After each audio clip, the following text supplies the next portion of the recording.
In Frisco, Texas, I'm Ryan Gellner. This, of course, is the one and only Mike McFeely from KFGO and, of course, KFGO.com. We're here for the FCS championship football game between North Dakota State and Illinois State. And, Mike, there is some energy about this. I think fans the last couple of years, we didn't know what to expect of how many fans would continue to come down. But if the plane ride yesterday is any indication, Bison Nation is on the way. And they're well-fueled, apparently, too, by some of the people I saw on the plane last night. They were having some fun on the plane last night, which is good. That's people come down here to have fun.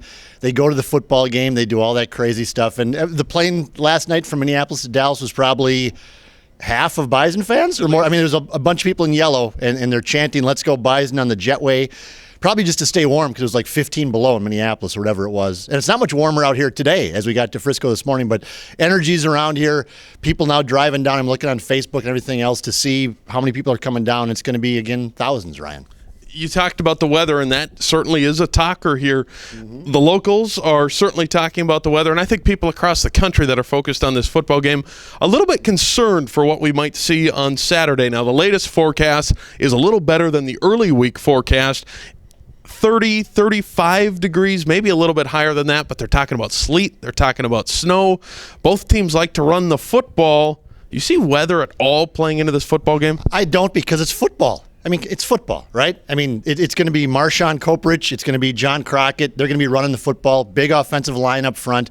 It may affect the passing game if it's cold, but these are two northern teams playing power, Missouri Valley Conference, tough guy football. So I just don't – it's a big thing that I don't think is going to be that big of a deal. Like the field last year. Remember that? Last year was the field. Oh, my God, the field is terrible.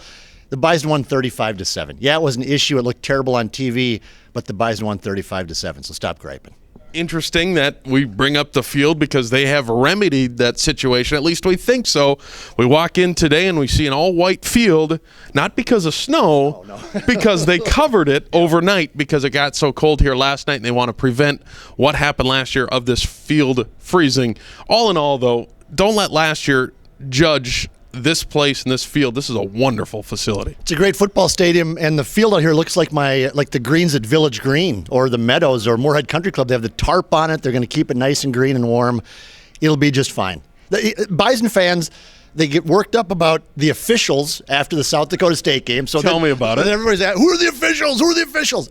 Who are the officials? Who are the officials for this game? Do you know? A couple of guys in stripes. And some guy who last year had a bad break with the frozen sleet coming down and killing the grass field. Now that's a story. Just relax, everybody. It's a football game. Two teams will play. We'll find out Saturday afternoon who's the national champion. None of this other stuff matters. Coverage throughout the week on KFGO and KFGO.com. Joel Heitkamp is here doing his show, Mike McFeely's show. We'll also host some shows on the other side of the dial on 740 The Fan. So lots going on from Frisco. We'll keep you in tune. The schedule today has team photos, team practices. There's an event tonight. It's a jam-packed week, Mike, not only for us, but for the players as well. Daniel Gunnarsson told me to wrap it up, so I'll just say yes. You're right, Brian. Lots of stuff going on at KFGO.com. Check back often. KFGO, KFGO.com. For Mike, I'm Ryan.